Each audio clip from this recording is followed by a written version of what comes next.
Дали ги отфрлувате или ги потврдувате тврдењата кои што се појавија вчера во некои од порталите низ државата, дека во Струмичката болница има хоспитализирано 9 пациенти кои што веќе поминале втората доза на вакцинација?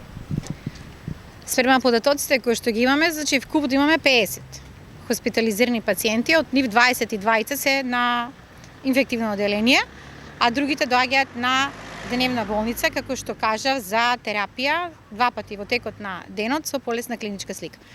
Од вкупниот број на пациенти, 50 кои што не се хоспитализирани, вкупно со дневна болница на инфективно оделение, имаме само 5 вакцинирани пациенти, другите сите се невакцинирани. Така, сепак не се хоспитализирани овие?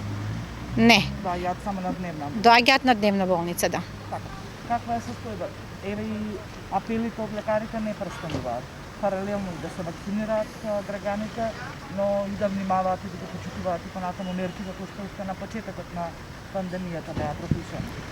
Единствениот начин да можеме да се заштитиме и самите себе си и тие околу нас е да ги почитуваме мерките, значи да носиме маски и се разбира да продолжи и понатаму вакцинирањето кој што се одвива непрекинато, значи од ние како општа болница Струмица заедно со Здравен дом, со нашите медицински сестри и лекари учествуваме и во вакцинацијата на пунктот и во тенеската вакцинација. Сметам дека тоа треба да продолжи со истиот интензитет, тоа е единствениот начин да можеме да не дозволиме да дојде до пик со кој што не можеме да се справиме ние како здравствени работници. Струмичката болница на почетокот кубораше и со кислород, и со лекари, и со медицински персонал и некако како одминуваше времето ги решававме проблемите. Дали во моментот сме екипирани и да ја отфрлиме онаа теза дека не сме доволно екипирани како болница, дека може со полн капацитет да работи болницата? Од самиот старт во општа болница Струмица не постои дефицит на кислород. Вие како што знаете, инфективно оделение е приклучено на централен довод на кислород, кој што го снабдуваме со централна цистерна, значи од 1 тон кислород. И имаме резервоари од 20 боци кои што секогаш се тука за да можете во случај кога е истрошена овој тон течен кислород. Меѓутоа, во моментот имаме и 10 концентратори, значи со поддршка на Министерството за здравство. Општа болница Струмица доби 10 концентратори на кислород, тоа се апарати со кои што од амбиенталниот воздух се добива концентриран кислород кој што исто може да им се даде на пациентите во случај кога немаме во моментот, например, боца на кислород. Ја вршат истата улога како боците со кислород. Струмичката болница паралелно со негата која што е пружена на ковид пациентите работи интензивно на подобрување на условите на во општа болница Струмица. Ехо, тоест интерните амбуланти се префрлени и се дава поголем простор на интернистичките амбуланти и пациентите поразредено и да ги добиваат. Така, значи во старите хируршки амбуланти е комплетно реновиран еден поширок интернистички диагностички блок, кој што ќе им овозможи на пациентите да овде ги добиваат сите услуги. Значи имаме ургентна интернистичка амбуланта која што работи 24 часа, имаме интернистичка амбуланта на мој термин и воедно во овој простор сега се сместени и стрес тестот и ехо на срце.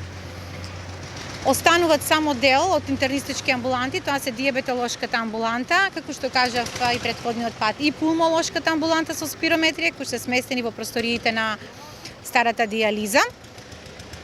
И се надевам дека во наредниот период ќе почне да функционира. Имаме добиен нов видео и гастро и колоноскоп.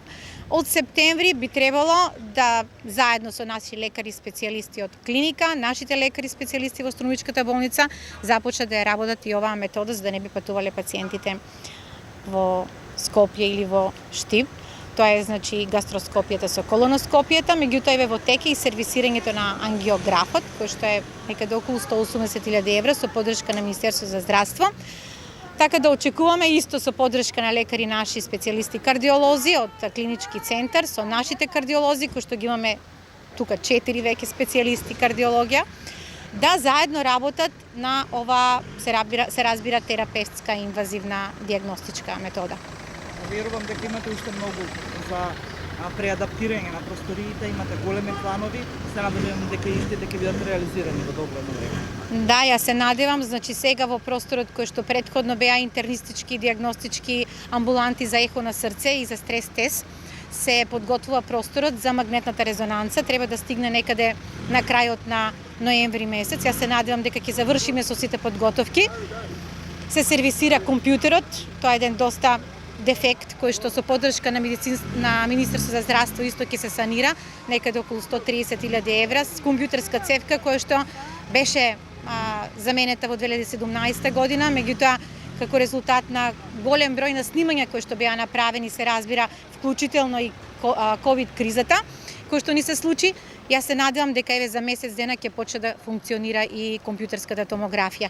Дигитален РТГ очекуваме исто така во текот на наредниот месец, со што многу полесно ќе можеме да ги добиваме рентгенските нативни графии кај пациентите и на тој начин ќе го комплетираме целокупно диагностичкиот блок кој што се состои од компјутер, магнетна резонанца и дигитален РТГ. Веќе имаме 3 ехо апарати заедно со ехо апаратот за тироидна жлезда, за ехо на тироидеа кој што се наоѓа во старата диализа.